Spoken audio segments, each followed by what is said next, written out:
All right, everybody, so we want to make sure that this lead hand is in control of our golf swing all the time. That doesn't mean that the trail hand, which for me is my right hand, my lead hand is my left hand here, that doesn't mean that my trail hand, my right hand, is not involved at all, okay?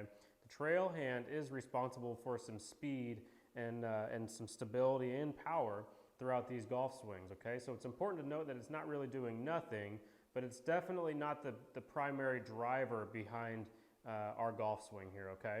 So I actually like to really feel like I can take my trail hand and just kind of put it over my left forearm, which is my lead forearm here.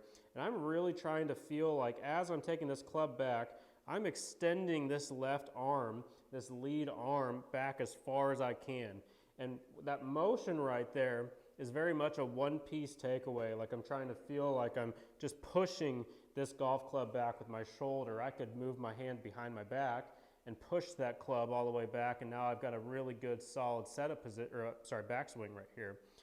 If I all of a sudden have to like pick this golf club up and do a lot of weird movements, generally that's a right-handed, like a trail hand movement, trying to pick this golf club and assist this backswing and making it easier. And so this is one of the things that I look at when we talk about, which side's in control. So it should generally be that lead side, all right? So a couple of different thoughts with this. We already talked a little bit about the backswing, but not only is it in control on the way back, but it needs to be in control on the way down also, and down through impact. And so the backswing, as we just discussed, really important to make sure that we've got a really like a push motion with our shoulders, but on the way down, right, we should feel like the lower body starts the downswing always, but we should feel like I'm trying to drag the club head through, like I'm trying to make impact with my hands well ahead of the golf ball, not behind the golf ball.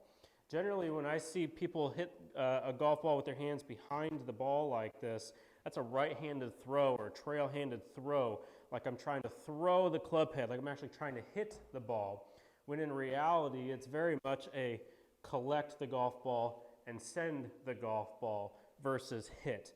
We don't stop the golf swing right down at the golf ball, do we? At least I hope not. We continue that motion all the way through.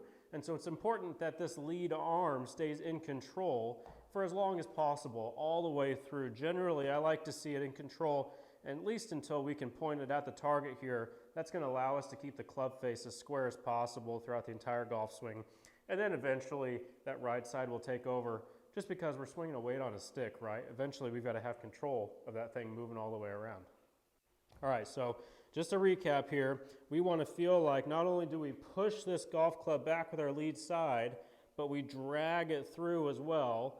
That way we can make sure that our handle or hand here, right, the handle of the golf club or hand is in front of the golf ball at impact. So we would essentially make impact this direction versus this one, right? Which one of those looks more powerful? Right? Something that we could do to practice this would be to feel like we're making a normal backswing right here. Remove your right hand, and I want you to feel like we're dominant with that left side, that lead side, all the way through, right? So we push this golf club back, we remove that right side or that trail side, and I want to make a solid golf swing, and I want to see if I can't stick the landing.